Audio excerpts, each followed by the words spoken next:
Bon, bonjour. Donc voilà une petite vidéo qui vous explique un peu voilà, le site web, son fonctionnement. Je vous passerai aussi sur les aspects smartphone. Donc ça c'est la page d'accueil du site web. Donc on trouve une série de menus. On verra après, là il y en a quelques-uns dans lesquels j'ai fait quelques pages de démonstration.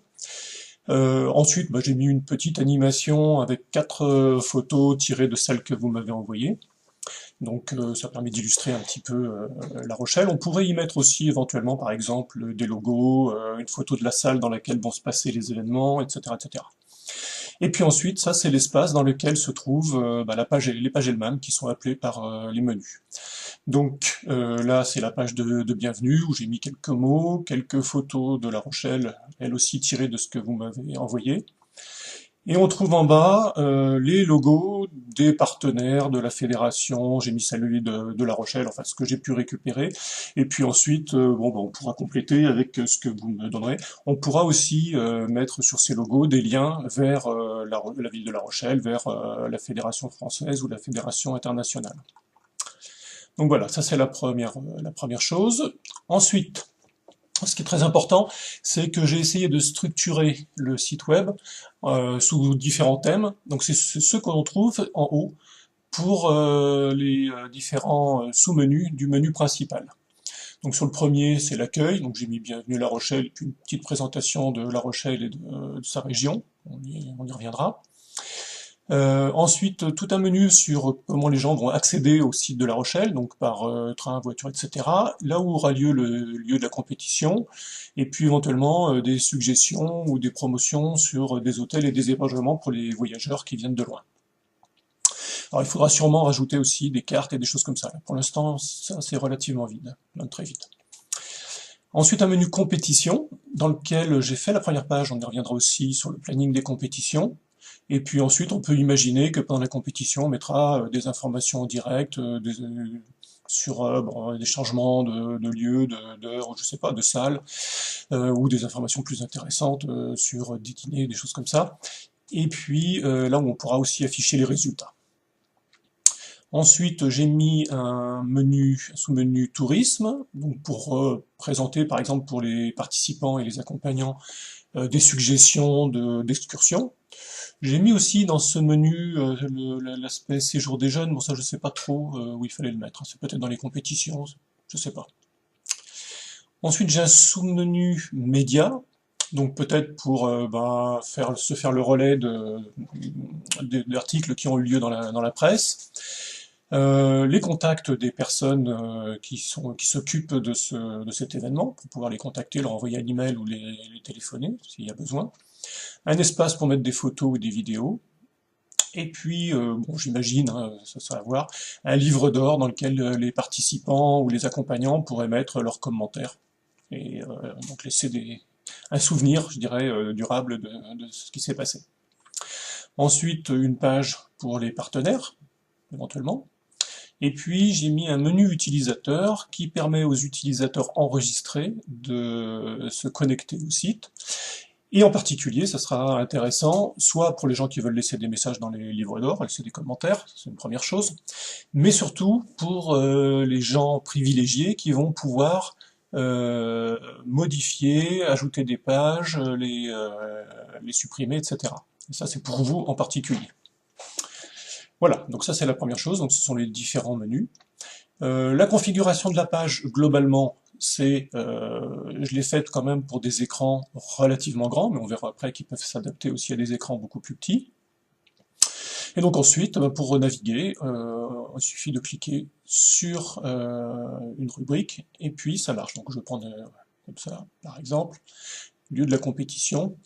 Bon, là, je ne l'ai pas rempli hein, pour le moment, mais j'ai indiqué ce qu'il faudra faire. Et donc, on tombe sur la page. Donc, dans cet espace-là, la page se charge.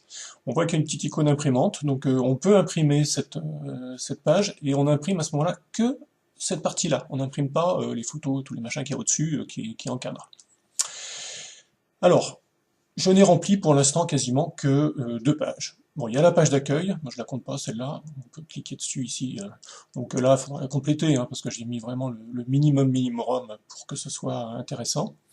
Et la deuxième, c'est la présentation de La Rochelle. Alors je l'ai faite pour une raison bien précise, c'est que j'y ai aussi inséré une vidéo. Donc c'est une vidéo que j'avais prise avec mon drone. C'est pour montrer que c'est possible. On peut insérer une vidéo dans le site web. Bon, c'est pas tout à fait simple parce que bon, quand on le fait, on a des mauvaises surprises, mais ça marche.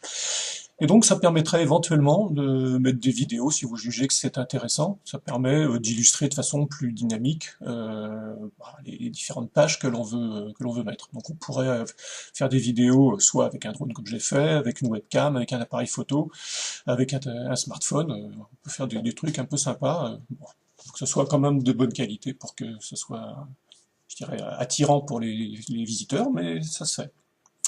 Donc voilà, donc il y a cette vidéo. Et l'autre page que j'ai remplie, c'est celle des compétitions, du planning des compétitions. Donc à partir de ce que Marie-Odile m'avait envoyé, je l'ai intégré dans cette page.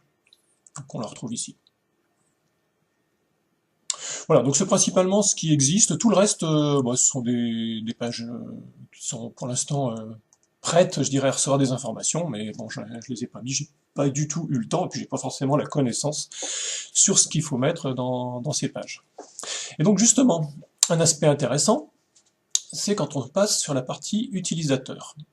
Alors, donc j'ai créé 3 utilisateurs pour le moment, j'en ai un pour moi, donc en tant que superviseur du site pour le moment, et puis un pour Alain et un pour Marie-Odile. Alors c'est simple, hein, l'identifiant c'est votre prénom, et le mot de passe c'est le nom. Donc ici, Alain, c'est 1, 2, S, A, R, T.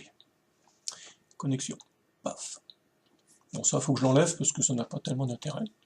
Et maintenant, si je reviens sur une page, par exemple, activité tourisme, voilà, c'est la même page, sauf qu'en plus, il y a un petit truc là qui permet de modifier l'article. Donc en cliquant dessus, on peut rentrer un nouveau texte, ce qui permet de mettre à jour le site. Et voilà. Hop, on descend ici, sauvegarder. Et si on y revient, donc, activité tourisme, et voilà. Voilà, donc c'est une possibilité pour que vous puissiez mettre à jour vous-même les pages. Vous pouvez, alors bon, il faudra que je vous explique, mais on peut y rajouter des photos. Donc il y a un truc là qui permet de rajouter des photos. Donc il faut d'abord les envoyer sur le site, et puis ensuite on peut les ajouter, les aligner à droite, à gauche, au centre, etc., etc. On peut mettre des pages en gras, enfin des caractères en gras, il y a tout un tas de possibilités. C'est un éditeur un petit peu comme Word. Et donc ça permet de mettre à jour le site par vous-même, si vous pensez que c'est la meilleure des solutions. Voilà, alors, en dehors de ça, bon, je vais me déloguer là, voilà. Donc en dehors de ça, j'ai voulu montrer qu'on était capable de le faire aussi pour des smartphones. Donc vous pouvez essayer avec votre smartphone à partir du lien que je vous ai envoyé. Mais on peut le tester aussi dans Firefox. Donc voilà ce qu'on fait. Développement web. Vue adaptative. Et voilà, là on est sur un écran, je ne sais plus lequel. On va mettre d'iPhone XS, les nouveaux là. Voilà, et là on voit la page telle qu'elle sera vue par un iPhone XS. Voilà, bon après, le menu, c'est un peu différent, enfin peut-être que je le fasse plus petit dans ce cas-là, je sais pas. Voilà tous les éléments du menu, et on peut se déplacer aussi dans le site. Donc ce site, il fonctionne aussi pour un smartphone, pour une tablette, avec une présentation un petit peu différente, mais il n'y a aucune modification à faire dans le site, ça fonctionne directement sorti de la boîte. Voilà, bon, ça conclut cette présentation rapide, donc on en discutera demain pour voir si cela vous convient, ce que vous souhaiteriez faire par vous-même, ce qu'il faudrait modifier, etc., etc. Voilà, merci.